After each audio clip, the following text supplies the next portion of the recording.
everyone, my name is Tanis Klein and I'm a high school art teacher. I'm going to show you guys today how to create an acrylic painting using modeling paste. This modeling paste is from Mary's. You can choose a different brand if you have it, but this one is really thick, so it's going to create a really nice texture in the foreground of our landscape picture. You can choose a landscape picture of your choice. Mine's going to have figures in it. And yours might be different, but follow my steps and we'll see where it leads us. So this is what I'm choosing to paint. I'm going to have the front be built up in modeling paste and do an underpainting first, and then paint the rest in simplified colors. Feel free to choose a landscape that you like.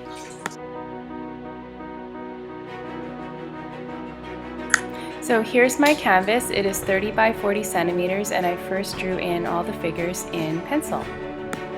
So here I have my paint set up on a plastic palette. I have some brushes, I have my palette knives for applying the modeling paste, and I also have some water and some extra brushes as well.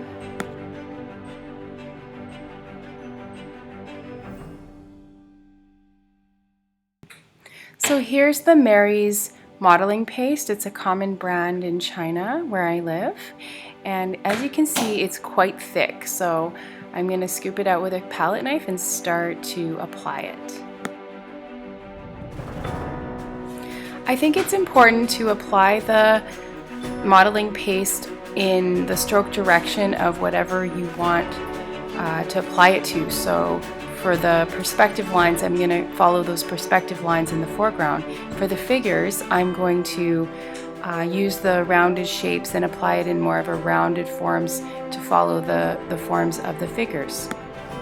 I also think it's important to pay attention to edges and make crisp lines where they need to be. So now I'm going to start the underpainting. I'm using burnt umber to paint in a variety of values the entire painting so I can lay out my values. So I like the underpainting idea. It helps to give the painting more depth. The finished painting will look deeper, and it helps for me to plan out my next steps in doing all the colors and thinking and planning the values and choosing the values of colors. So I really like the wash and how the wash is going into the cracks of the modeling paste. It's looking like a good effect for what I want it to be.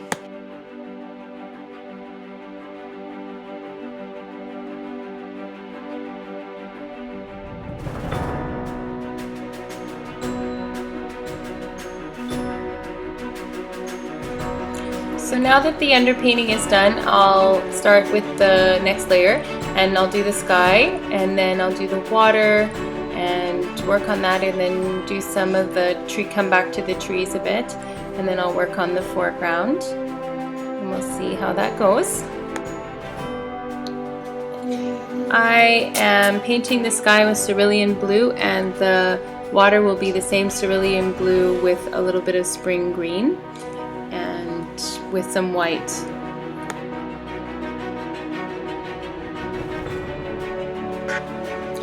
I think it's important to keep horizontal brush strokes when you're painting kind of calm water, and add some quite a few layers to give the water some depth.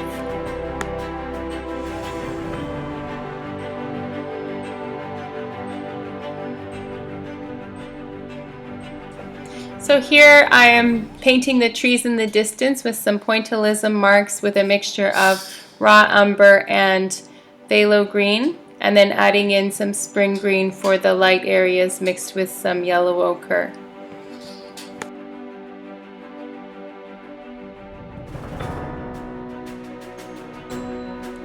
Okay, now it's time to start the shadows in the foreground. I'm using an ultramarine blue with a little bit of raw umber mixed together, and I really want those shadows to be pretty cool, so I'm adding those cool colors. They're quite dark, so here we go.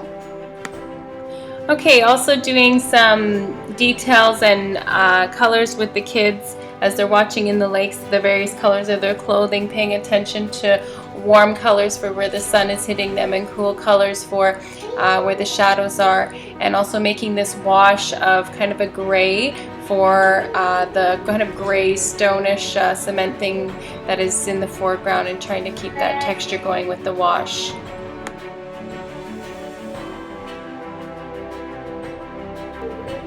Okay, now it's time for just touch-ups and details everywhere, adding little warm highlights and where the sun is catching the light on everything, and just doing the shadows of the trees on the foreground, and yeah, just seeing where there's more touch-ups to be made. But I like the feeling of this piece, and I'm really happy with how it turned out. And it's nice to capture a memory in this way in painting. Hope you can enjoy your process as well.